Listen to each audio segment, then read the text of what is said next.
নমস্কার বন্ধুরা, মিঠুর কিচেনে আজ সবাইকে স্বাগত। আমি আজ বানাবো পুর ভরা পাটিসাপটা। প্রথমে নারকেলটা কুড়ে নেব। কড়াতে হাফ লিটার দুধ বসিয়েছি, এটা আমি ঘন করে জাল দিয়ে নেব। দুধটা বেশ ঘন হয়ে গেছে, দেখো দুধটা আমি ফুটিয়ে একদম ঘন করে জাল দিয়ে নিয়েছি। এবার আমি নারকেলগুলোটা দিয়ে দেব। এখানে আমি নারকেলটা কুড়িয়ে নিয়েছি, এটা আমি দুধের মধ্যে দিয়ে দেব। নারকেলগুলোটা দুধের মধ্যে দিয়ে দিলাম।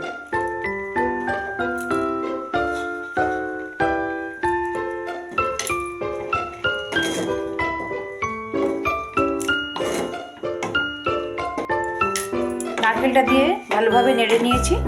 এবার আমি দিয়ে দেবো বেশ খানিকটা পাটালি গুড়। পাটালি গুড়টা আমি দেখো এরকমভাবে গুঁড়ো করে নিয়েছি।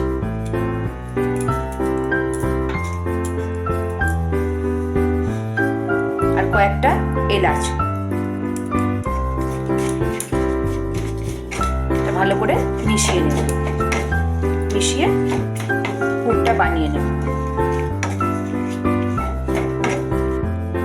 আমার পুরটা সম্পূর্ণ রেডি। দেখো কালারটাও সুন্দর হয়েছে। এইভাবে একটু নরম নরম রাখবো একদম। পাটিসাপটা বানাবার জন্য আমি ব্যাটারটা বানিয়ে নেব।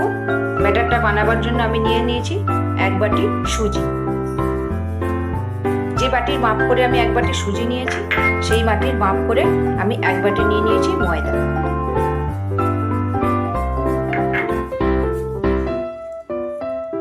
স্বাদ মতো নুন,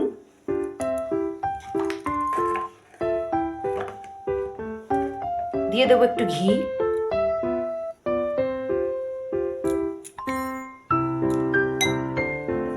আর নিয়েছি 1 বাটি দুধ। তোমরা চাইলে জলও নিতে পারো, আমি দুধ দিয়ে এটা গুলবো। আমি ব্যাটারটা দুধ দিয়ে গুলবো।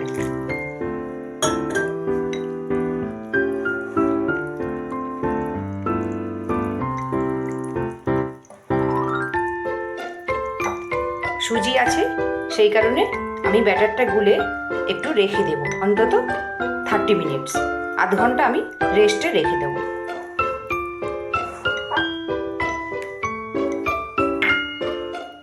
একটা মিডিয়াম ব্যাটার বানিয়ে নেব। খুব পাতলাও হবে না, খুব ঘনও হবে না। আমি পাটিসাপটার মিডিয়াম একটা বাটার বানিয়ে নিয়েছি। দেখো খুব ঘনও না, আবার খুব পাতলা না, এইভাবে চামচের গায়ে লেগে থাকবে। অল্প তেল দিয়ে দিলাম।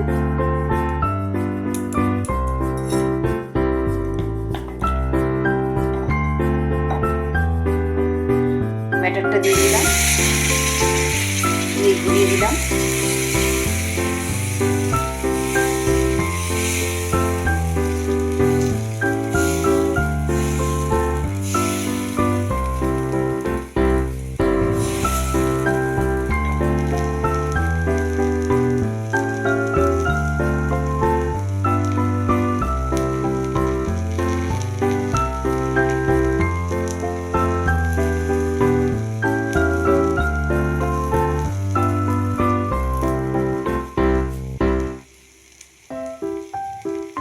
দেখো ওপরের সাদা ভাবটা চলে গেছে, তার মানে নিচের পিঠটা আমার হয়ে এসেছে। আমার রেসিপি ভালো লাগলে চ্যানেলটা সাবস্ক্রাইব করো। আমার দেখো এটা হয়ে গেছে। আমি পুরটা উপর থেকে দিয়ে দেব।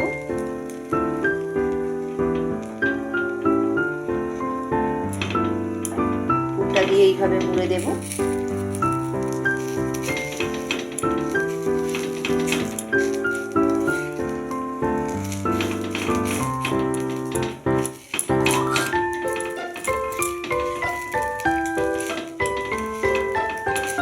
সুন্দর উঠেছে। আমি দু পিঠটা লাল লাল করে ভেজে নেব।